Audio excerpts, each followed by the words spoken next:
Unscripted, unfiltered, unafraid. Welcome to the Macworld Podcast. My name is Michael Simon. I am joined, as always, by Jason Cross. Good morning. And our producer, Roman Loyola. Ahoy there. This is episode number 965. Is that right? You are correct. Okay, good.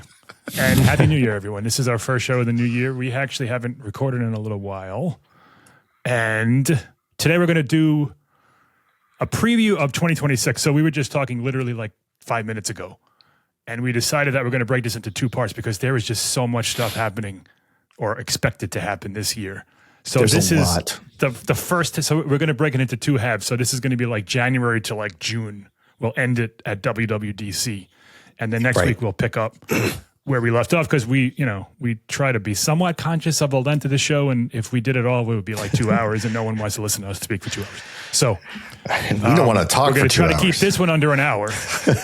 Roman, that's your job to yell at us if we're talking too much. And then we'll do a segment on what we're watching on Apple TV because I want to talk to Jason about Pluribus this week in Apple history. And we're going to close with our reader mailbag. Speaking of that, you can contact us through Blue Sky, Facebook, or Threads. Search for Macworld, look for the Blue Mouse logo.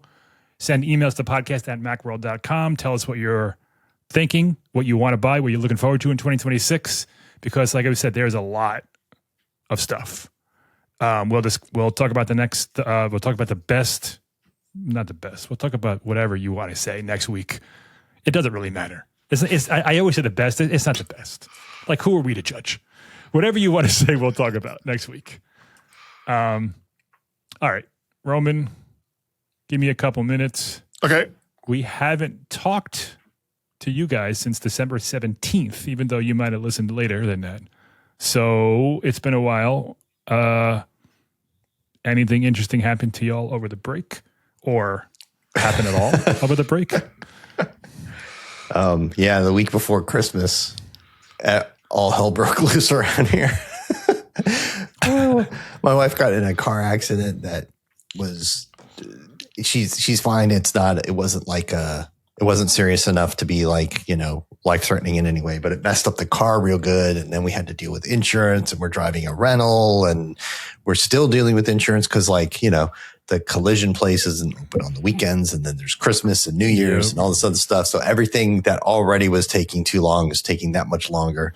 And then the day after that, our dog got sick and we had to rush her to the emergency vet. And, and so we've been dealing with that because it's some GI thing that she's got some GI inflammation and we're not sure what's causing it. But after all these tests, we know her blood works good. And she's got no. That's good. How old is your dog? 10. Okay. And this kind of thing happens. And there's a million things that can cause GI inflammation in dogs. It's not that she went outside and ate a dead animal or something. Because she doesn't go and we watch her and stuff like that. But it can be all kinds of things. And she's a super nervous dog anyways. So it can be stress. Right. It can be whatever. But we've been dealing with diarrhea and vomiting, and then it was getting better, and then it got worse again. And we were making this new bland food for her. It's like having a child. Yes, it's like having a child who cannot talk to you, who can't talk to you, right, and tell you what's wrong. Yeah. But other than the obvious sort of food and intestinal problems and stuff like that, she's been acting relatively normal now. Okay. That's good. At first she wasn't. She was acting very lethargic and sick, and she did again a week later when it suddenly went all the way back to square one. But we're still dealing with all those things. She's not back to normal yet. And and we don't have our car. We're driving a terrible rental Chevy Malibu. That is just awful. I don't even know if it's that it's a Chevy Malibu or it's like the cheapest, worst 3-year-old Chevy Malibu. Yeah, that's probably what it is. I mean, don't they make really low end cars strictly for rental companies? They do. Like cars they do, and I know they're so bad. I know the Malibu, and if you rent an SUV, the Equinox are like all over rental car companies, and almost nobody buys them. My cousin used to work for a Chevy dealer, and I was asking her, "Do you know anybody who ever bought like a Malibu?" And she's like, "Yeah, one of the guys at our who worked for our dealership did, because he had to make quota or whatever, and then he hated it and he sold it." But it's like I think they're manufactured mostly for big rental car companies. They have big contracts with, and they buy 10,000 of them at a time and stuff. But we hate it, and we just want it all to. We want to get on the other side of all this nonsense. So that my holiday has not been great. I've never had a good rental car experience. Even so, we went to Hawaii a couple of years ago, and I rented a convertible. Like, we were like, you know what, let's splurge. Oh yeah, and it was still crap. Yeah. It was like an old soft top Audi, and it was just like this. Like, no matter what car you get at a rental car, it's never good. I can't remember what it was, but we traveled to visit. We all went with my wife's family, to some theme park in the Kentucky or something like that. I don't remember. Yeah. And rented a house, and we rented a car. We rented like a Toyota 4Runner or something there, and that was fine. That was just totally fine.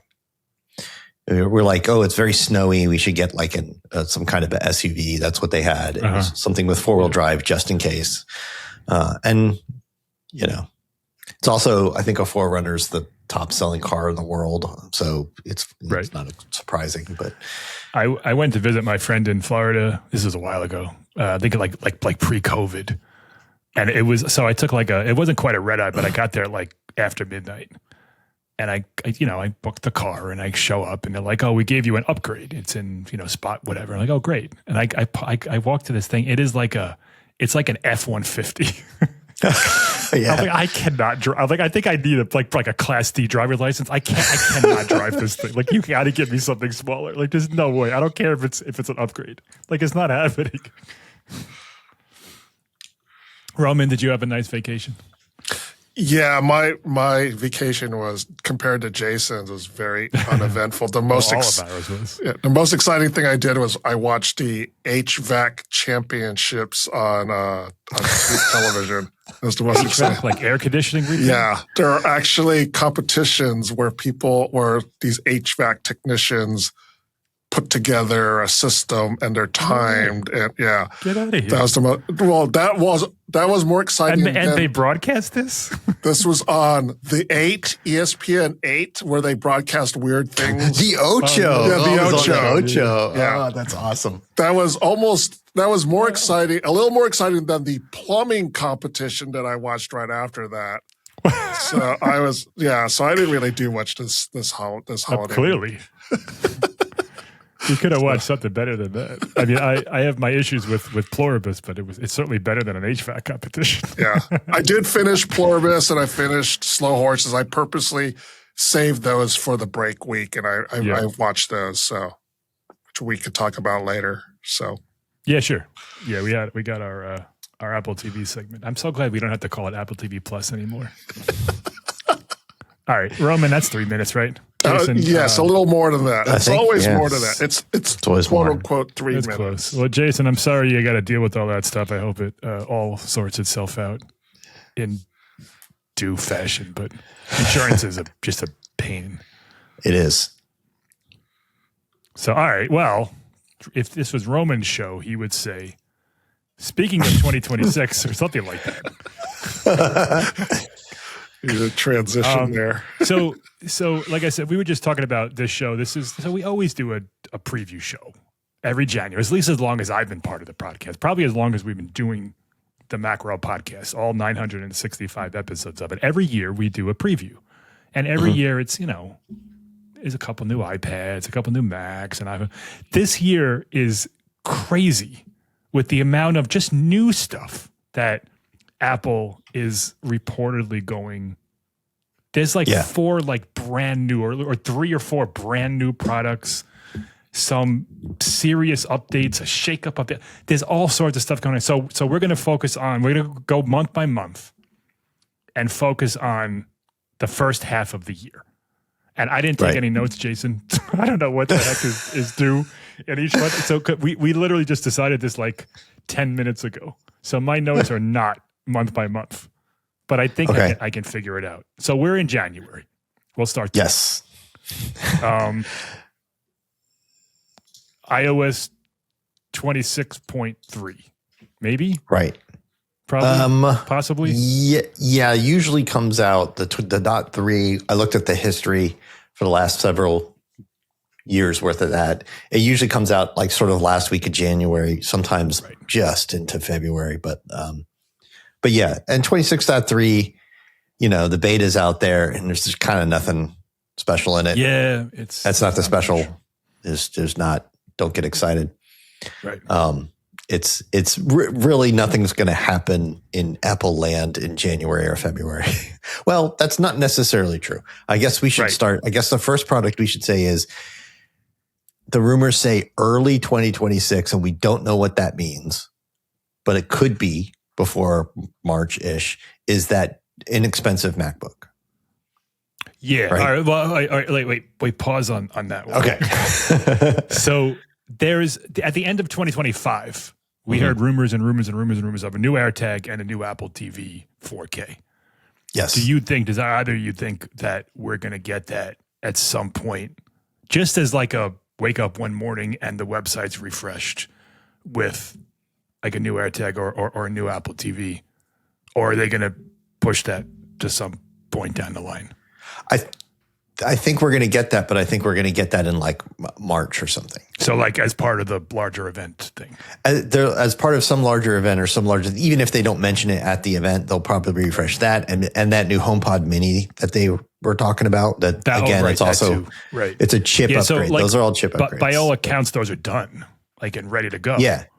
Yeah. I think they're just waiting to build them into the AirTag's the wild card, because like what's that waiting on? But I think everything else it's they're waiting on new Siri and all that stuff. Maybe, maybe. So we have gotten like random announcements in January before HomePod 2. Most recently, we got MacBook Pros. Was that last year, Roman, or the year before? That came out in January, or maybe the Air last year. I don't know. But like occasionally, Apple will drop something in January, so it's not out of the question that we could get one or all of those things that show up next Wednesday or something, at 8 o'clock in the morning, and just like, oh, look, there's a new Apple TV, and it's the same thing with a new chip. There's like 5 products that are essentially ready to go that could drop before the spring or later, right? And it's like the Apple TV, a new Apple TV, a new HomePod Mini, new AirPods, this inexpensive MacBook, whatever that is, right? Was there one more? Well, the MacBook Pro, the M4 Max and Pro MacBook Pro. We're not really sure if those are changing them to M5s. Yeah, the M5, because we got the M5 MacBook Pro in October, and suspiciously absent was the Pro and Max. So, like, presumably they'll come out sooner than later. And then I don't think Apple's going to wait all the way into the fall to release the variants for that. No, that'll be first half of this year sometime. Right. So that could come out at any moment as well. Like, there's a lot of like, and that's not even the big stuff. Like, these are also, all right. So the Jason's MacBook Pro, like, or the new MacBook, like, that's a big product. That's gonna, that needs an event. If they're gonna release I would think whenever so. they release that's gonna have its own dedicated thing. It makes sense to release it later. So, all right. So we just mentioned all those things that are basically just chip upgrades. Those 4. Yeah. The MacBook Pro getting the M5 Pro and Max would be kind of the biggest deal of those, because they're supposed to be, the M5 Pro and Max are rumored to be kind of special with how they deal with RAM or whatever. And the 16-inch MacBook Pro didn't even get an update because it doesn't have a basic M5 model. Like, it only has a Pro and Max, right? So it's still on the M4s. So that would be the biggest of those. But the rest are just, that new AirTag, it's supposed to have better range and better battery reporting, be harder to... It's bizarre that we haven't gotten that yet. Yeah, it's like harder to mess with the speaker on it. Like, I don't know why they're not out, except that maybe Apple has a warehouse full of AirTags. They might, because Amazon first. been selling them for pretty cheap, and they still. Yeah. But yeah, like something like that, like that's a security privacy thing. Mm-hmm. It's surprising that Apple didn't update it like a year ago. But those still those for the second gen are huge during the big travel season, which we're just on the other side of now. Like that was all the holidays. So yeah, that was weird. On any of that could drop. I guess when we get into the spring stuff, it gets really big, and I feel like the spring event. I feel like there's going to be a spring event this year. We've had a lot that are just drops. But if we could put money on what's that website where you could bet on things happening? Like there's a bunch like Polymarket or something. Polymarket. Will there be an Apple spring event? Because that's spring event. It's almost certain to happen. Because there's kind of two big things going on. One is new Siri, and the other is the affordable products, which would be this new affordable MacBook, this iPhone 17e, right? Like there's like the inexpensive push, and I think that could make a good holistic event, for Apple. So you think 18.4? So 18.4 is the one 26.4 that's rumored to 18. What am I talking about? 26.4. Thank you. Is supposed to bring the new Siri that we've been waiting over a year to get. Yes, that is. So that was March. That was the rumor, and there's been no changes in those rumors. They've been pretty consistent. As far as we know, it is a completely new foundation for Siri, built on a new large language model.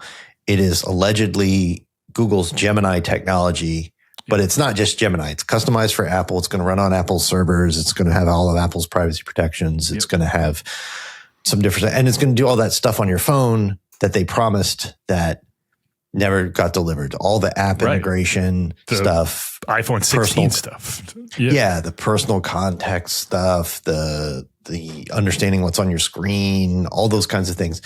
It's bringing all of those features, and just when you're not using those features, just all the regular Siri stuff is just going to be built on a new foundation. Right. I am very, very interested, but my expectations are measured. Like at this point, I mean, they really have to hit it out of the park at this point. And I think they know that. I think they know that, but point, God. It'll be interesting. So 18.3, if we get that in like 3 or 4 weeks, that first 18.4 beta, assuming it's why am I saying 18? I don't know. What the hell's wrong with my brain? Yeah, it's not even like I could say 19 would make sense. Why am I stuck we on just 18? Came back from holiday, and none of us are back into the swing of things. The 26.4 beta. I don't know if it's going to be in that or what. Right. Like I don't know if that was going to be my question. Do you think Apple will out itself, or my guess is back? That they'll be. People who dig into the code will find references and all this stuff, but it'll be disabled on the server side. That makes sense. Until some kind of event or whatever. Because I feel like they need to get out there and say, hey, here's the new Siri and all it can do, and set expectations and all that kind of stuff, There's not much developers could do to help them test it. Like it works or it doesn't. Like it's not like they can say, "Oh, well, there's a bug here or a bug there." Yeah, no, there should be a ton, right? Because this should bring those hundreds and hundreds of app intents that developers need to hook into. That's true. But they could maybe enable that for developers, but it's not going to be. They haven't released that apps intent API yet. They have a very small handful of them, and have had for years. And that let you do things like say, play this on Spotify, and it plays on Spotify, or play this audiobook or what. So there's a very narrow selection of them right now. And this is supposed to blow it up to hundreds and hundreds of things that go into every photo app and, all kinds of stuff. Right. But they need app updates to work, right? The apps need to be updated to use these things. And either that, or maybe they won't. Maybe sometimes Apple does this stuff where they work in private with a handful of big companies. They'll work with Instagram or something like that. They'll work, so they have something at launch, And it's not till after launch that everybody else gets the new developer kit and gets to build updates and stuff. So yeah, I don't know how they're going to handle it, but it's definitely supposed to be coming. We haven't heard any word that it's not. Right. Apple hasn't announced any of this, but like the rumors haven't said like, nope, it's slipping until. Yeah. So Mark Gurman from Bloomberg last year reported pretty early on that there were problems with Siri and that it was delayed. And then Apple came out a month and a half later and said like, yeah, it's going to be pushed back to sometime in this year. We don't know. They said this year, and then that turned out to next year. But so we haven't gotten that report. If there were problems, we would know. I think we would know, because if it's due in 8 weeks, they got to be pretty far along and pretty happy with the development by this point. Yeah, you would hope. You would hope, yeah. Yeah. Of course, Murphy's Law is the second we stop recording this podcast, there's going to be some news report today saying Siri's delayed until iOS 27, Yeah, that's true. If you're reading that on our site, right, we recorded this on Tuesday, January 6th at 2 p.m. Eastern time. But that's a big deal. That's going to be probably March or April. Usually the .4 comes out in March. That's been history for a while. Right. Will it be tied with an event? Or will it come out and then the event will happen, or vice versa? Yeah. So the low end budget stuff that you were just talking about, this the iPhone 17e and this iPhone chip powered MacBook. They don't necessarily need the new Siri to be great. Like, they are what they are. But there are some products that do. A couple of them we were just talking about. Maybe there's that HomePod with the display thing. That's another thing that could come out in the first half of 2026. That's a brand new product. I'm so I don't think there's ever been a year of Apple where there's so many things that could come out that are brand new. So that's the first. There's two things sort of targeted for early this year / spring or something. One is that a MacBook that is engineered and designed to be well under $1,000. Never happened. Well under, like maybe 700 or something, or maybe 600. Yeah, we don't know. Yeah, 600. God, they'd sell a lot. Very, very affordable by Apple standards. Right. And the other is the thing you mentioned that is waiting on this new Siri. By all accounts, this thing is kind of ready to go. By all rumors, we've read that it was delayed because the new Siri was delayed. It was because the new Siri was supposed to come out a year ago. It was supposed to come out last year, and it's waiting on the new Siri. And this thing, some people call it HomePad or whatever, but it's essentially supposed to be a tablet form factor device that is kind of square-ish. It's not as wide as like an iPad. Something, what is it, like a 7-inch display or something like that? Yeah, so they're saying something like 7 or 8-inch display. So, kind of think of it more like a more square iPad mini. And it is their answer to Google Nest Hub or Alexa or Echo Show. Echo Show, yeah. It is meant to be a smart home command center. It'll do FaceTime. It'll queue up music, but it does not have an app store. It's not an iPad, right? Right. And it will have its own custom sort of interface. Yep. So that is, and you're supposed to be able to hang it on a wall, and it'll be battery powered, or you can plug it in or whatever. If we can hang it on a wall, it better not have like a cable hanging from it. I hate those. Well, the idea is that it's people supposed to show be these things and they're lovely, and then you get it and you're like, oh wait, it needs to have a plug going down to the wall. So they need to not do that. The rumors is supposed to be battery powered, but for how long? Like, how long do you have to? If you're going to hang it on the wall, like, am I going to charge it every day? Like, every 10 hours, I charge it. Yeah. But I can see it being something that you put on a stand or you keep down, and then you put it on a wall to have a FaceTime call while you do something somewhere, and you move it around. And that might be something they talk about of it being is something that you move around. And it is, one of the rumors is it doesn't have an big integrated speaker like the Nest Home Hub or something. It's going to dock onto a new HomePod. Like there'll be a new full-size HomePod that you just kind of dock it onto. It just sits on there. Right. Probably, Apple loves their magnets. So it'd be some magnetic snap-on thing, which I think would be great. And that'd be a great sort of new HomePod design. So that all could just drop in March with the news. Again, that's another thing that needs like its own event, seemingly separate from the iPhone 17e / cheap MacBook event, because they're somewhat unrelated, but maybe not. Maybe it's just one massive. God, I hope not.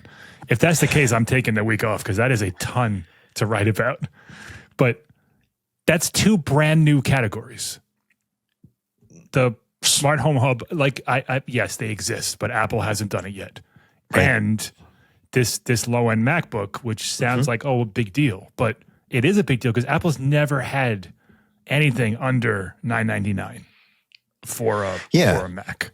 Although it is just a Mac, so it's not like there's new features to talk about or write about. So I can see them talking all about the new Siri and all about their new home stuff and everything like that, and then saying, and you can get into it more affordably than ever. Here's the iPhone 17e and this low-cost MacBook. And then they don't have a lot to say about those because they're not like both of them are cut down versions of things that exist. They don't have new features or whatever. So the iPhone 17e, that's going to be different. Yeah. It's the same playbook as the 16e last year. People are saying that you expect one camera, expect it to have the latest chip, but maybe running a little slower, less storage, and it might have Dynamic Island this time. Right. That's that change, no notch, but very much the same. It will be to the iPhone 17 what the iPhone 16e was to the iPhone 16. Yeah, my question is, will the 16e stick around at $100 less? Because if it does, that's a good question. That's way more compelling than it is now. I think so. Yeah. I almost feel like they're not going to do that for that reason. it's too inexpensive and too compelling. Yeah. But who knows? Yeah. So all right. So January, iPhone. My head is a mess right now. January. You know what? Like I have all these notes and I can't use them because they don't make sense to me. So January, iOS 26.3, no big deal. Yes, not that big a deal. February, maybe like AirTag and HomePod, we'll see. March, I think, is when you really have to start looking out for the first of several major announcements. March, April. So we've gotten spring events in March before, March like 20-ish, and we've also gotten spring events in April, and we had one last year or the year before in May, that iPad event. So the iPad Pro event, the M4 iPad Pro event was in May. So it could be any of those months. My money is on April, like early April, which sucks because my kid's off of school and I have a trip planned, so we might have to figure something out for that. But I'm going to say I'm going to bet. Hold on, let me bring up the calendar. Take notes, audience, because we're gonna. I'm gonna predict April 21st is my prediction. Oh, late April. Okay. Later in April. All right. For this like big.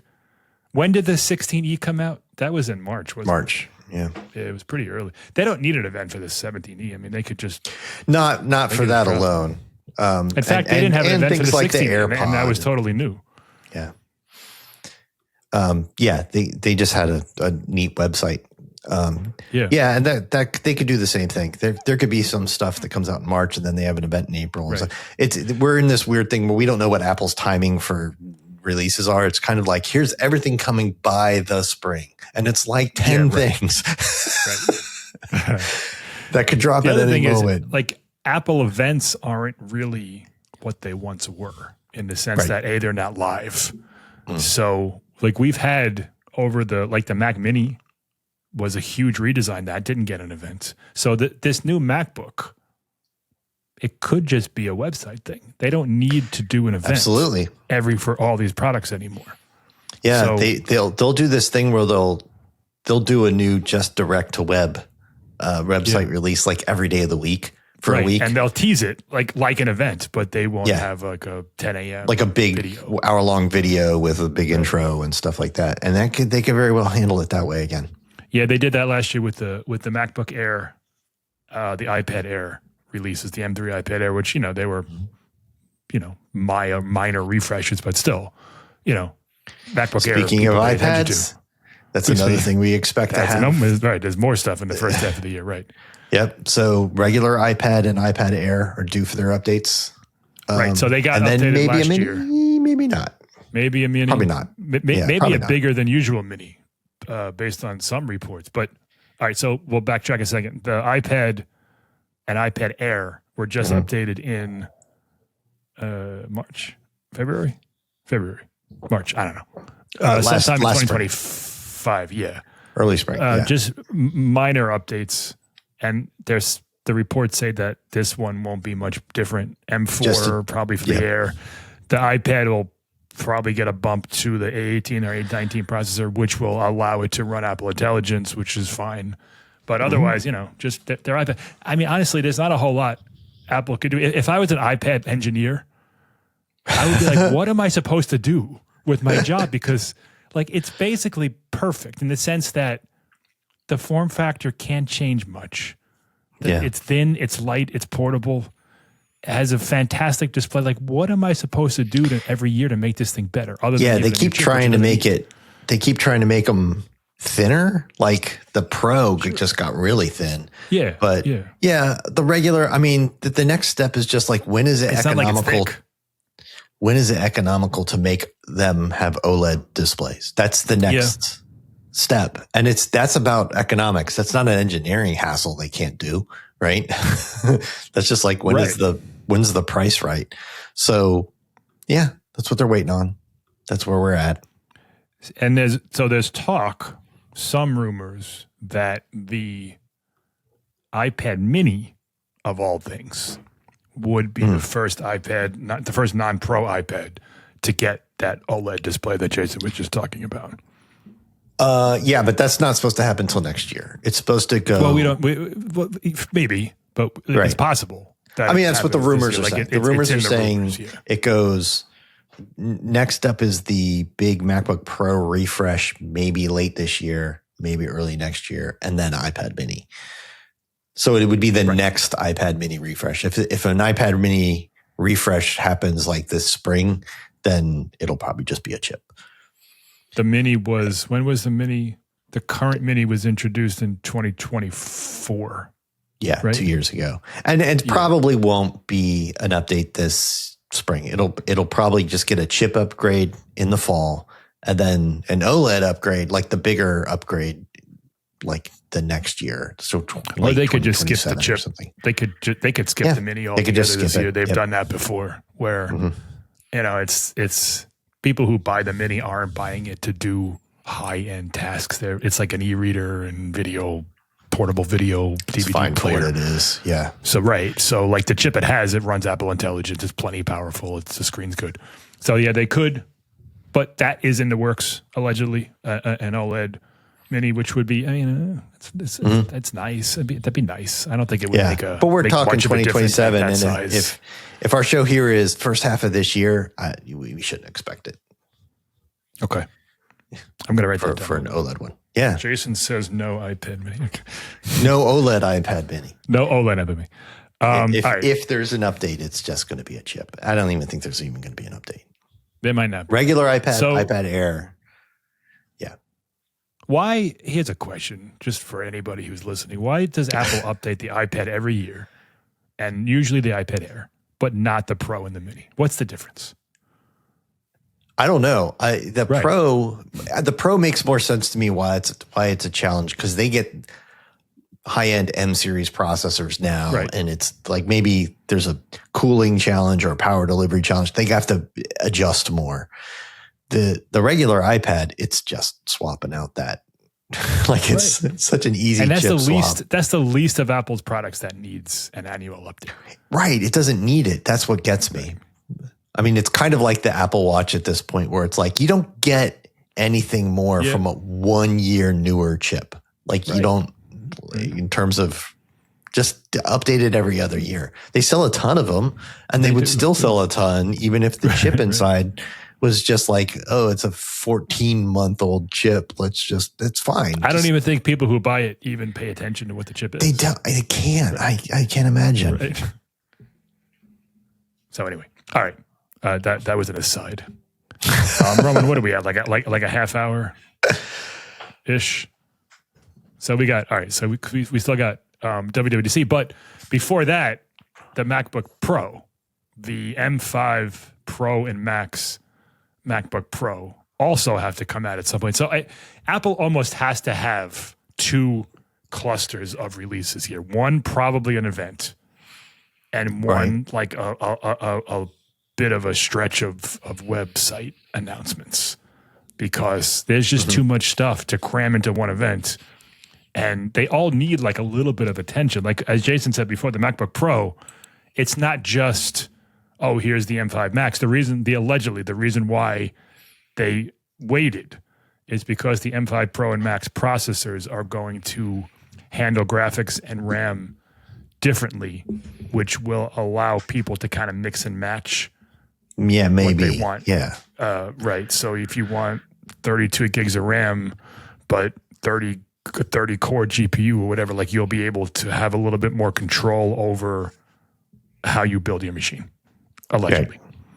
Yep. So, and even if that part of it doesn't end up true, they are using a new process that builds the RAM in closer to the CPU. Like it builds it on the same substrate and stuff. Like it's like a new packaging technology from TSMC. So that just takes more time to manufacture and test and stuff than the older. But that could just all be part of them having more memory bandwidth, and it's going to be faster and all these other great. Right. And the M5 is already really good. Yeah, it's really great. It's a solid upgrade. So the M5 Pro Max, they'll be excellent. I have an M3 Max MacBook Pro. I'm considering maybe I'll upgrade, but as we'll talk about next week, there may be an even better MacBook coming out in like October. So it's right. It's a crazy year for Apple. Yeah, I almost feel like they can have. Like, you know what? I'm. This is like my send off. I'm getting through this year, and then I'm out of here. And then, then there's a few little maybes. There's some wild cards this year that we don't know if they're coming, but like the ones that may come the first half of this year are. They're working on a new studio display. There's actually two. Yeah. There's actually 2 registration numbers, so that could just be 2 different models, or it could be 2 different sizes. We're not sure, but that, and they need to update the Mac Studio and the Mac Mini to M5. The M5, yeah. They're not expected to have really any other things except moving to the M5 generation, but. And those all feel like they should go together, right? It's obviously, new monitor and original new displayless Macs, right? The original Studio display, or the current Studio display, came out with the Mac Studio back in 2022. So they kind of go together. And then there's also that Pro display that's like $6,000 or $5,000 that also hasn't been updated. And it hasn't been updated, and we don't have the solid rumors where people have like code numbers and stuff for a replacement. So maybe that's not happening. The new Studio display is supposed to have HDR and ProMotion, which be huge improvements. And I'm sure they'll have like the speakers are better and all, other things too. So all of those go together. There's rumors of an iMac Pro that could launch in the first half of this year. So all this stuff could launch anytime up to and including WWDC. The iMac Pro would be a pretty big deal. Yeah, it would. I'd be surprised if Apple just crammed that into like, oh, by the way, here's this thing you've been asking for 10 years. Yeah.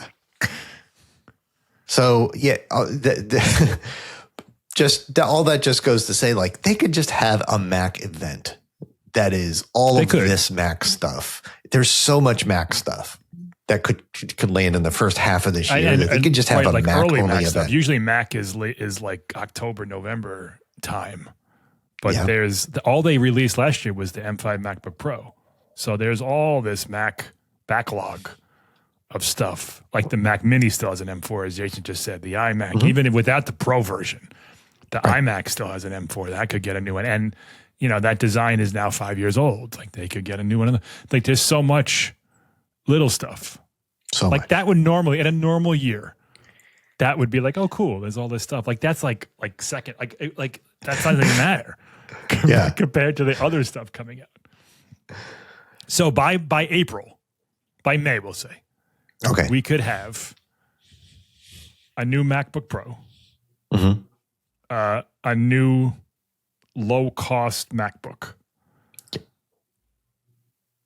iPhone 17e, a smart display thing. Yeah. Home hub thing. Yeah. Home hub. Yeah. HomePad hub, whatever. The new Siri that we've been waiting 2 years for. Yeah. And maybe Apple TV, AirTag, HomePod Mini, iMac, and Mac Mini. Before WWDC. And the MacBook Air. And Mac Studio. And Mac Studio. And iPad. And iPad and iPad Air. Right. It's absurd. Plus, now, we didn't even talk about 3/4 of these are M5 at some point too. Yeah, 3/4 of these are just straight up chip and ship things, but they're still new products, right? And then that still leaves quite a number of products that are actually like new or have new features or some special thing. So yeah, it's a massive. Like it's crazy. Yeah, and that's like and. Next week we'll do the second half of the year. Like we haven't got, so we'll do WWDC right now. But okay. The second half of the year is just as big as the first half of the year. Yeah. It's crazy how much is rumored, like credibly rumored, to be coming out from Apple this year. So WWDC is probably going to be June. I don't know what. It's always first week of June. Second Monday or something. Yeah. It's always like the first week of June. The first week is June 1st is a Monday. Oh, so we'll say like maybe June 8th or probably June 8th, right? Yeah, it could go either way when it's like that. But yeah. So started June. One of those 2 Mondays. The last few WWDCs have not had hardware releases, but before that, it was really common for them to drop some stuff that developers like Macs. So there could be some Mac releases or something. Some of these Mac releases we mentioned Vision Pro also got its debut could come out at WWDC. It did. It didn't ship, but they showed it off. Right. Yeah. We've gotten MacBook Airs, we've gotten MacBook Pros, we've gotten Mac Pro, we've gotten Mac Studio. All those things have happened at WWDC. So it's also possible that these things that are in the last segment, some of them get moved to WWDC. Especially things that developers like Mac Studio, Mac Mini, Studio Display. These are developer kind of focused items. Those would drop, dropping those at WWDC. Other than that, it's the big 27 updates. It's all of the operating systems, yeah. And we don't know much about them yet. The rumors are, UI refinements, of course, and additional Siri and Apple Intelligence features. We don't know what, just additional Apple Siri and Apple Intelligence features. Yeah. I mean, 2025 was kind of light on Apple Intelligence, new Apple Intelligence stuff. So I think we'll get a handful of new. So once they get the new Siri out of the way, there'll be like a handful of new stuff that they. Yeah, it's about improving that and adding features to that. Yeah. And there's one rumor that says that Apple is considering giving Siri sort of a personality, like making it have like a visual identity and personality. They've even gone so far as to say, like, if you look at the Mac Finder logo, that's kind of what they're talking about, like an animated version of that, like something cartoony and friendly and have a personality. And that might even be part of the 27 updates. There's a big service update coming this year where Apple is supposed to be taking Fitness Plus, and health, and expanding health and giving it AI features and calling it Health Plus, and then wrapping up the Fitness Plus stuff into that. It won't be Fitness Plus anymore. It'll all be part of this new Health Plus service. That's to me, that sounds like something that's going to be part of the 27 updates. Like they're just going to, they'll announce that at WWDC. There'll be a big segment on it, and basically taking the existing Fitness Plus, which was just updated last week with some new stuff, and adding a bunch of health stuff to it, maybe increasing the price by $2 or $3 a month or something, and cramming that all into Apple One, which we've seen them do that before. Yeah, the service is supposed to be called Health Plus, and will all this stuff live in the Health app? Will there be separate apps still? Right. We don't know. That's not really the point. The point is, I don't think a lot of people are using Fitness Plus.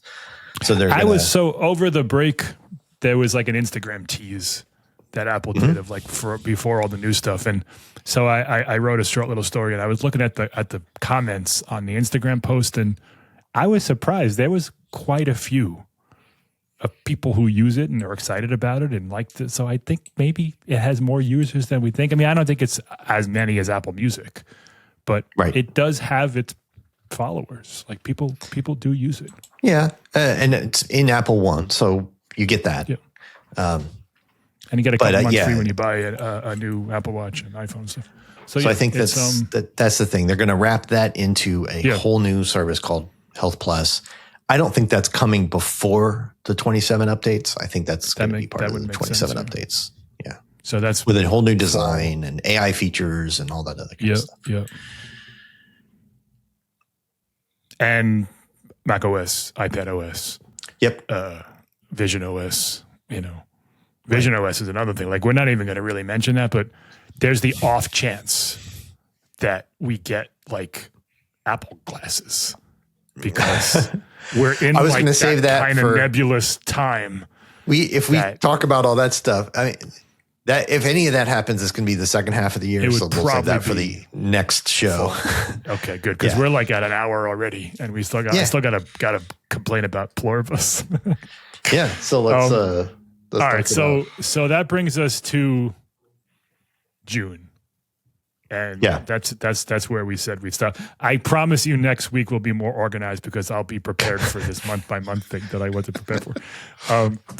So all right, we're not going to run down all of the things again, but HomePad, low cost MacBook could, like, two huge new products could arrive within the next 6 months, along with a slew of other smaller updates. Yeah. So. And again, that's only half of that. Like, we're still climbing the roller coaster of 2026. There's a lot. And new Siri it's a big deal, man. That's could be kind of make or break for Apple. When I was preparing this, I kept thinking that it was announced 2 years ago. Yeah, like it is so late in WWDC 2024. Yeah. Okay, so. Stay tuned to next week, where we'll do, fall stuff, iPhone, Mac. Like, there's a lot there too. All right, good. Okay. Let's start with, all right, so what we're watching on Apple TV, I watched, and I think we all watched, the full series of Pluribus. Like, so the finale was right before Christmas. I think it was on the just skip ahead 10 minutes if you don't want spoilers. Right. So it aired, I think we're safe. We're safely out of the jerky spoiler zone, but if you haven't seen it and you want to be surprised, do your little thing and skip forward a bunch. We'll have the time codes in the description for the podcast. Look at that. See, right. Good job. So do that. But okay. So before I give my thoughts, I want you guys to give your thoughts on just the whole series, the finale and where we end. So there was only 9 episodes, which I thought was weird. Yes. Usually there's like 10, but okay. It was very much ended with the knowledge that there'd be a second season. Like Well, this, yeah, that's for it has no, even though it wasn't like officially greenlit for a second season until it started airing already, and maybe they had a different ending filmed or something like that. It's completely unresolved. There's just see you next season ending, right? The way they built the show, it was impossible to wrap anything for sure. up on episode 9. A lot of drama happens as we get to episode 9 and stuff. But to me, I mean, I love it, but I'm in for a Vince Gilligan experience where there's these moments of big drama. There's these moments of, like, I don't want to call it excitement because it's not like action necessarily. It's not. Like, there's no action whatsoever in the show. Well, I mean, they blow up a hand grenade and stuff like that. There's some things. I'm being glib, but right. And she almost kills Zoja and stuff like that. Sure. There's and then everybody leaves her entire city. I mean, there's things, but then things they're separated by long periods of slow, like, character development stuff. And that's very Vince Gilligan. That's like Better Call Saul was like that. Breaking Bad was like, we kind of forget because there were also these light moments, but we forget that he had a 10-minute sequence of Mike Armentrout disassembling a car to look for a bug. Right. And we sit there and we watch him for an entire commercial break length, like an entire thing, taking apart a car and not saying anything. It's just I know. Sequence. And to me, it's kind of gripping because it's like, it just shows you get to know these characters in a way and you get to care about them in a way that you don't when things move really quick. Sure. But like, I don't think I would have. I don't think I would love Breaking Bad as much as I do if the entire series was him dismantling a car. But I don't think that's true. That's the problem I have with Pluribus right now. I don't think it's like that at all. I can't remember his name. He's Argentinian, the guy who drives up to see Manassas? Peru. Yeah. Manassas. Peruvian. It's Peruvian. It's Peruvian, yeah. Yeah. Like, that was like an episode and a half of him traveling. Well, there was that whole episode where it's kind of him traveling and then Carol by herself in the city. And she doesn't even really say anything the entire episode because who's she going to talk to? So she hits golf balls into skyscraper buildings and stuff like that and goes out to dinner by herself and all these other kind of things. But, he almost dies in the forest and he gets stabbed and he tries to cauterize his wounds and he gets septic and he gets airlifted out and stuff like that. And right. So like that, I don't know. I consider that high drama action. Fine, stuff. But nothing happened. Yes, it was dramatic in the sense that he falls backwards and he has to think, and then they take him and they bring him to the hospital and then he leaves the hospital and that's it. Which he didn't want. And then nothing changed. And then he steals the hospital and he steals an ambulance. Right. Yeah, which he needs to do. Right. Sure. I like a lot of how the characters interact. I feel like it's very true. Like it feels very. I agree with that. Real to me, and like when he meets Carol, how distrusting they are of each other.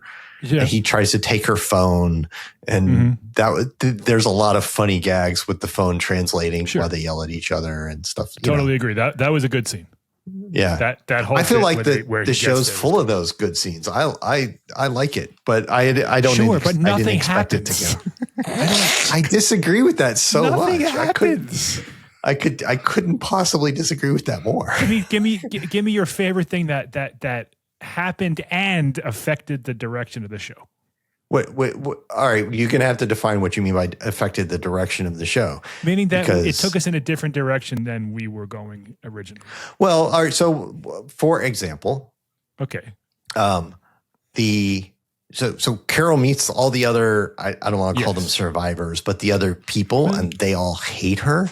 Yeah. She finds out that they eat people. Which is fine, which is explained away as being okie dokie. It's not fine. She's not okay with it. And the other guy's not okay she's with not. That stuff either. But she comes to terms with it and she's basically, I don't think she does. Yes. She's trying to end it and all that stuff. But like, so you want a big dramatic moment. The entire population of others leaves Albuquerque. Yes. And drives, and it drives Carol insane. That recording one more time, I was going to turn to the episode. I know. I feel like the first thing she should have said to the phone is, could you just not have the recording? Right. Just like I get it. I hear you. They played it in full every single time she. I know, because they have to make you as frustrated as she is. Yes, maybe so. And if that's the idea, then they're doing a great job. It worked. Listen, I like Vince Gilligan. I think it's very well written. I think Rhea Seehorn's fantastic. She just won the Critics Award, Best Actress, and she deserved it. She's excellent. Yeah, she almost kills. She almost kills Zoja, and then and then she realizes that she actually realizes she actually loves her and stuff like that, and then that she can't love her because she's still trying to change her. I feel like there's complete, but the changes aren't like, well, the whole world changes after the first episode of everybody gets taken over. The changes are all character changes. They're all people's character arc changes. It's not like the world becomes a different place other than, after the first couple episodes of like everybody gets taken over by the others. Right. But I feel like there's been a ton of plot development the whole season. The premise, the pilot, or whatever you want to call it, the first episode was so intriguing. And then I don't think we've advanced much beyond that. I disagree so much. I mean, it wasn't even it's not like we found out they eat people then. Like that was a huge deal, or that they can't even pluck an apple off the tree. They eat the thing that because they're not allowed to. Right, they're not. They eat people who naturally die. Right. If they were killing people, then sure, but they also eat apples that fall off the tree. Right, they can't even kill an apple. Like that's the reason why they're eating people is because there's more of them. But there's so many. Like, why aren't animals affected? Why? I do want to know about that. It doesn't affect them. They're not people. But you can't just explain it away like that. I do want to know. I still have a bunch of questions about how this whole works, and they did start to explain some of it. They explained a little bit like how they communicate, and they're getting into that. It's like almost radio frequency has to do with like our bioelectrical things, and they're talking about that, like how and it's unconscious. They don't deliberately talk to each other. They're just, they're connected. I think it's a very interesting allegory for the world we live in, particularly now. It's interesting that you could compare it to AI. You can bring in all these metaphors, and it's fascinating. I don't know if I want to watch 3 more seasons of it like this, though. I do. I can't wait for more, Pluribus. I want to see more, just in the sense that I want to know what happens. But I would be okay to fast forward to the last episode, and then you could just wrap it up for me. Okay. I like Gilligan. I liked him as an X-Files writer. I loved Breaking Bad, my favorite show of all time. Same thing with Better Call Saul. I understand his way of directing. This has been excruciating. It's 48 minutes and then it ends. And I'm like, well, what? Like nothing happened. It's just, she like, it's all very interesting. And the premise is fantastic. She's great. I need something to happen in season 2. Okay. Roman, what do you think? We've been talking the whole time. You watched it too. Yeah, no, I enjoyed it. But yeah, I think the thing is, it's much more of a character study than I think some people anticipate for a show. And the thing is, for most of the show, it's only 2 characters. It's her and everyone else that's essentially one character. And then Minosis is in there, and he's kind of half a character. So then the interactions are limited, so then I can see why it's kind of frustrating, because I kind of got frustrated. I was like, it's just these 2 people all the time. I'm just kind of, I can understand that. The thing that I wanted more of, I like the show, but I wanted more, I need more of a reminder that Carol, for the most part, is still grieving. And, and that drives a lot of her character. And I think I need more reminders of that. They do that every once in a while. Like there was the one shot where Minosis meets Carol and he sees Helen's grave. So it's that's kind of a reminder. I need more small reminders of that, because I think that would help understand Carol a little more and why she's a little manic's not the right word, but she's sort of extreme in terms of like her behavior.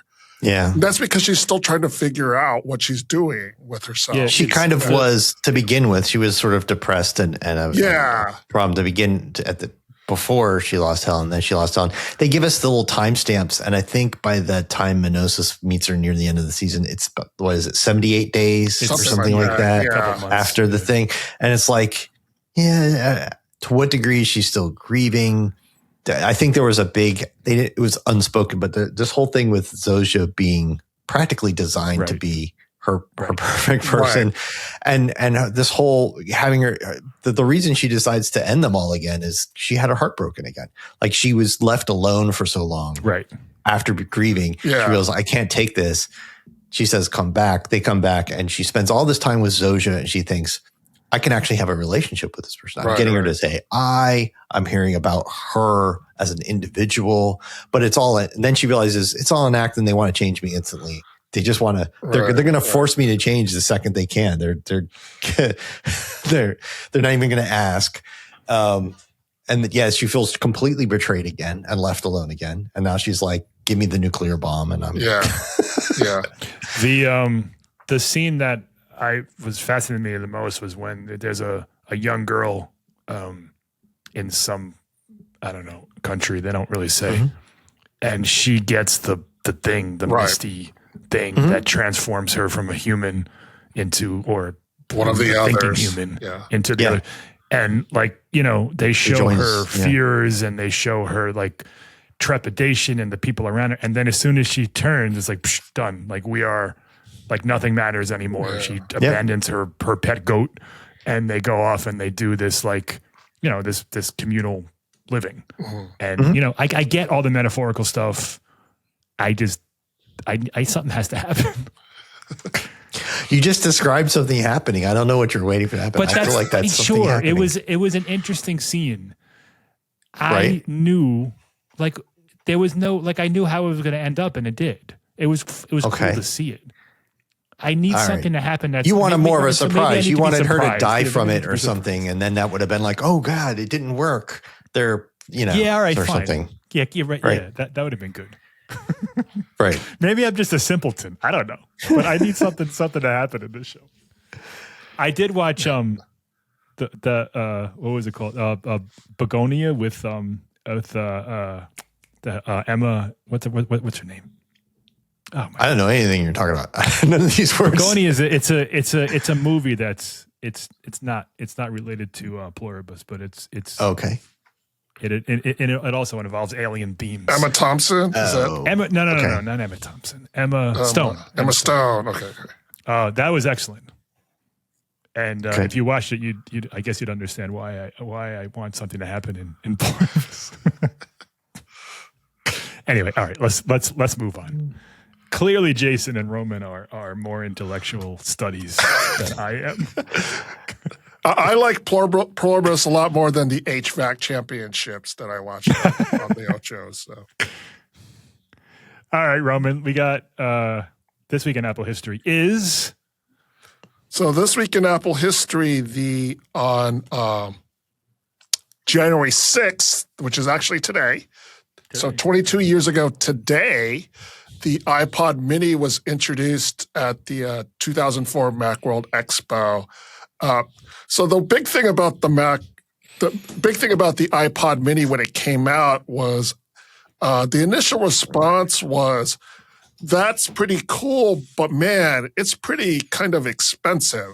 Yeah. Yeah. It was what, $250? Is that? Yeah, it was $250 when it came out. So the iPad was $400, $399 for the iPod. Yeah, the big iPod, 1,000 songs in your pocket. The Mini it was obviously mini, it was smaller, but that didn't affect sales at all. Like it blew up. The Mini was one of the reasons why the iPod became so popular. It was about 2 years after the iPod came out, and it sold like crazy. It really did just get into another price bracket. To me, I didn't like it. I didn't think it was a good product because for me, first of all, going all the way from, I think iPods was the smallest iPod at the time 20 or 40 gigs? I don't remember. I think it was 20. Right. It started at 5, then it doubled, and so probably 20. Yeah. But I think at that time it was 20. So like to go from 20 to 4, I was like, well, that's not going to hold my whole music library. I guess people didn't care, but that's what I liked about the iPod. It's like I can just put everything I have on there. Right. The other thing is it was smaller, but not in a way that mattered at all. Like an iPod was the size of a deck of cards. This was smaller, but there was no pocket I could put it in that I couldn't put an iPod in. It wasn't like, it was lighter, but it's not like an iPod's heavy. It's like, they're all one-hand operation things. And it wasn't like the shuffle where you could just clip it on your clothes or something like that. You had to use it the same way. Yep. And so to me, it was like, well, it definitely got you in a different price bracket. But it's like, well, now I'm selecting what songs do I want to put on my iPod, and I'm syncing it all the time. It was way better to me to just have an iPod and just be like, it's everything I have. Wherever I am, if I get the urge to listen to something, it's right there, Of course, everybody has that now because of cellular and streaming.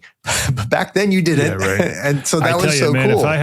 If I had Apple Music when I was growing up, I can't even fathom how much money I would have saved on buying CDs. Yep. Yeah. So the iPod Mini was my wife's first iPod. At the time she was my girlfriend, but she didn't care. She didn't want I had an iPod. I had the first iPod and maybe the second. But for her, the iPod was a little bit too clunky, and she didn't. But the Mini, visually, like that's what appealed to the rest of the people. It was colorful too. They did colors. It came in colors. It was smaller and had that glittery metallic look to it. True, it was very metallic. It was, and you're right in the sense that $249 didn't seem cheap, but it was it didn't matter. Everyone thought like $199, like we were expecting $199 because the original was $399, but they sold a ton of them. Yeah, it's still a big gap from $399 to $249, so you can see why it got a lot of people into iPod. And it was for me, it was not a great product. The first variant iPod, and then a ton of them. We got the Shuffle and the Nano and the Classic and the Video, and within like 3 years before the iPhone came out, there were a ton of different ones. But the iPod was such a funny thing. Like I remember, I still remember that day. I think Roman, we've talked about this. Were you there in 2001 when the iPod came out? Did you go to that event? I did not go to an event. My wife went to that event. So. Right. I knew there was some connection. Yeah. So she worked. But go ahead. That was such a weird time, and so it was like a month after 9/11, and it was Apple's first non-Mac ever. Not ever, but in a long time, since like the Newton. Right. And they released an MP3 player that was $400. I was like, what on earth are they doing? Yeah. And like it just took the world within 2 years. I remember they used to do those sales like, we sold 1 million, we sold 10 million, we sold 30 million. Like they just kept selling them. That first model, it was like everybody was like, wow, I mean, it's so wonderful to have all your songs, but 5 gigs and FireWire only, that wasn't it. The second they got to that second generation, they improved the click wheel a little bit. It was USB. They brought iTunes to Windows, and like all those things came together all at once, and improved the storage. All that stuff coming together at once, it just like a hockey stick. The sales just shot up. Yeah. And you can argue like nothing came close. Like Microsoft made the Zune, but nothing. Oh yeah, nothing came even close. Entered anywhere near the stratosphere that the iPod was. And Apple obviously marketed it great. Those silhouette ads and the white plug, like it was very good. But the device itself was just like, it was just perfect. Just the perfect portable music device. So I think I still have that iPod Mini. We found it recently. It's somewhere in the house. I'm sure somewhere it's in a drawer. If I have a 30-pin connector. Yeah. All right, Roman. All right. Reader mailbag. Yeah. So let's move on to mailbag. So we got 2 emails for this episode. Arian R., who is a big fan of the podcast. Thanks for listening. Thanks, Arian. Listened to our hardware wrap-up episode and said that we are giving the iPhone 16e a very hard time. Reviewing it as a $599 device is not fair. This phone is often $99. That's what it costs. Yeah. This phone is often $99 or free on prepaid. It is essentially the affordable iPhone everyone wanted Apple to release. That's a good point. That's one of the issues we have with reviewing phones is that, everybody has these different purchasing plans. Yeah. And it's hard for us to kind of we have to decide on what point we're going to evaluate in terms of price. And the easiest thing to do is to pick Apple's retail price. Because like you said, it's discounted on prepaid plans. The regular iPhone is discounted on postpaid plans to zero. So do we call it a free phone? Of course we don't. Even though it's free for in North America, at least the way people buy phones. And none of these things are free. None of these things are actually discounted. They're just building it into everyone's cellular plan price. So I get that point of there's a whole class of customer that gets access to it that normally wouldn't. But like you said, Roman, you got to pick a price. If Apple slapped a $299 price tag on the iPhone 16e, we would have given it 5 stars and said, go buy one. Right. The fact of the matter is they charge $599. And if you're getting it from some plan, you're paying for it, right, Jason? You have it's built into something. You got to pay that price. You might not have any upfront costs, but you're going to pay for it. Yeah. All those, the prepaid carriers and stuff like that, that's the one that they like to discount and they make it $99 or they make it free. But it's that's just because you are paying for it in your plan one way or another, whether it's marked out for you or not. It's they're not getting it for free from Apple and then passing it on to you free. Right. They're paying for it and they're making you and everybody else who has Boost Mobile or whatever pay for it. Right. So those costs are there. Nobody's giving you a free phone of any kind anywhere. I will agree in the sense that we do give the 16e a harder time probably than we should, but it's only because we look at it the $799 iPhone 17 versus the $599 16e. It's just we have to compare it to what's available.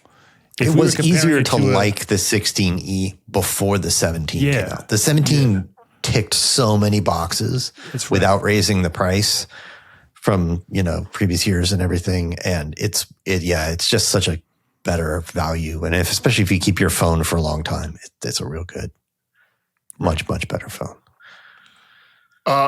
Jeff C. sent an email that said, your recent podcast discussion on a lack of future for the Mac Pro was sad to hear, but likely accurate. However, I note, as have some others, that there could be a use for Mac Pros as a cluster tower. One Mac Pro tower could contain 4 Ultra or Mac chips linked by Thunderbolt 5, or use the Apple tech used to link 2 Max chips into an Ultra chip. This sounds like really good ideas. I don't think that would even end up as a product that Apple would sell. So maybe they would use it internally for their own, server farms or whatever. But and then why would you even bother with the Mac Tower, the Mac Pro Tower? You would have it in Blade server blades, right? Yeah. Remember there was a time when Apple made those things, like Xserve and X-Raid. Xserves. And by all accounts, they are building the M5s, I think, are being designed, maybe the Ultra or something, are being designed to be the server processors for their Apple Intelligence private cloud stuff. Maybe it was the M4s.